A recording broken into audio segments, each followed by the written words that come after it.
there's not a day that goes by, if you look at the news, Reuters, Wall Street Journal, Bloomberg, where you don't read some article about investing or some advice from a big-time investor. In fact, yesterday, the article was about Warren Buffett. He's about to publish his annual letter to the investors, and everybody's waiting to see what he has to say about the future or the goals of investing. Why is this a big idea in today's world? Well, long gone are the days of company pensions. It used to be a time period where you can work for a company for 25 or 30 years, and then when it's time to retire, you got the golden watch, you got a health care benefits, and then the pension plan. That's all gone now. It's up to the individual worker to take some of that hard-earned money and to invest it into a myriad of financial plans. And don't ask me any questions about them. I mean, I'm just absolutely bewildered. There's a 401k, a 403b, a CD, and all sorts of other plethora of different types of financial investments that'll drive you nuts. But as I was thinking about this, I was thinking, you know, investing is a little bit more than just money. So if you humor me, I have a slightly different definition of investing. To me, investing is taking some resource and advancing it. It is taking something important and increasing its value.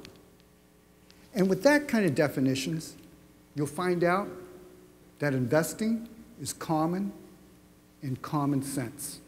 Let me give you 4 examples of different types of investors. We'll take students, for instance. Students invest a lot of time and effort, or we as parents hope so, into their studies to master a subject, with the hope that that piece of knowledge is one extra building block on top of other building blocks of knowledge to drive them to another purpose. Then we have our coach, right? In the arena of sports, you have a coach who takes a player or a group of players and imparts on them skills, strategies, tactics, and what's the purpose there? The goal is to have a better team, to win the championship, to bring that trophy home. Then, of course, the most popular one that we see in the news is wage earners like myself. We take a little bit of our money and we invest it with the goal that when it comes time when I can't work anymore, I have a golden nest egg to retire on. I have an income that still is available to me and my wife. But then there is the most difficult investors of all, and I salute you all. Those are parents.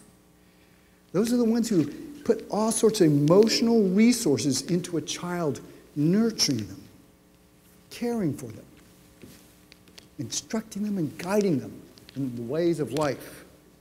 And what's the purpose or goal there? To watch that child grow up to be a loving, independent individual operating in the world today.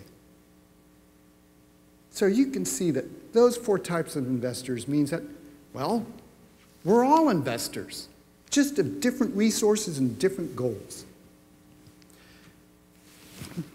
So I thought, big deal. We're all investors. You know what the goal is? To be a smart investor. To invest wisely is the goal. Listen, a lot of us have made the mistakes, I certainly made my share of mistakes, of putting some resource of mine into something only to see it wash away. And you're going like, oh, if I only would have known. So the object, I think, to invest wisely is to take a look at the object we're going to invest in, the item that we're going to take our hard-earned resources and put it into. We have to look at it closely and examine it to the best of our ability. Let's take these 2 cups, for instance. I'm going to pour some liquid resource into them. And at face value, they're identical, paper cups. They should both work. They should both be fine. But the smart investor will want to see it a little bit closely. They'll take a look at both items and they'll realize one of them would not be a good investment because the bottom has been cut out. I've made these kind of investments. So, the goal is to invest smartly, to invest wisely. Listen, a lot of us have made some mistakes. We do our best, we do our homework. Don't be too hard on yourself.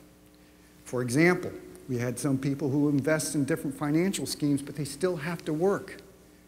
The Great Recession of 2008 has caused that investment to lose its value. But I'd like to make this suggestion. There's one kind of investment that I'd like to personally share with you that many others have invested in. Over the centuries, millions of people invested into one thing that not just for the long-term benefits, but for the here and now benefits. And that is the investment of your faith. The investment of your faith. Listen, we all know from experience, financial institutions fail. And people, well, they're frail and they're faulty. Governments, you look at the history books, empires and governments have come and gone. But for millions of people, the investments of their faith has helped them weather difficult storms of life. And they will come. The difficulties we've heard from our previous speakers and challenges that they have faced.